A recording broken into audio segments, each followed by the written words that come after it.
Hi guys, இன்னைக்கு நம்ம peacock taste channel என்ன பண்ண போகிறோம்னு பார்த்தீங்கன்னா தக்காளி சட்னி எப்படி செய்யலாம் பார்க்க போகிறோம். நாங்கள் பார்க்கலாம்.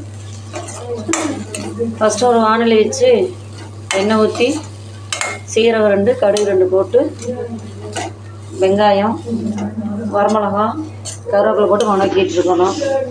அப்புறம் வெங்காயம் தக்காளி போட்டு நல்லா வணக்கணும். 2 பூண்டு பல் போடணும். நல்லா வதக்கினதுக்கப்புறம் நல்லா ஆற வச்சு சட்னி அரைச்சிக்கணும். உப்பு போட்டுக்கணும், உப்பு சேர்த்திக்கணும். அவ்வளோதான், சட்னி ரெடி.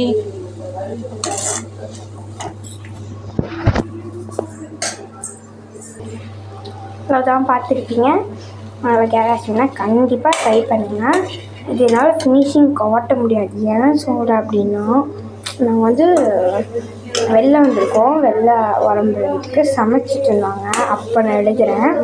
அதனால் உங்களுக்கு ஃபினிஷிங் காட்ட முடிஞ்சால் காட்ட, ஏன்னா காட்ட முடியாது. Okay, bye bye. இந்த வீடியோ பிடிச்சிருந்தா லைக் பண்ணுங்கள், ஷேர் பண்ணுங்கள், சப்ஸ்கிரைப் பண்ணுங்கள், கூட இருக்க பெல் பட்டனை ப்ரெஸ் பண்ணுங்கள். கமெண்ட்டில் எதாவது சொல்லுங்கள் சொல்லுங்கள். பாய் பாய் பாய். ஓகே காய்ஸ், நம்ம சட்னி ரெடி.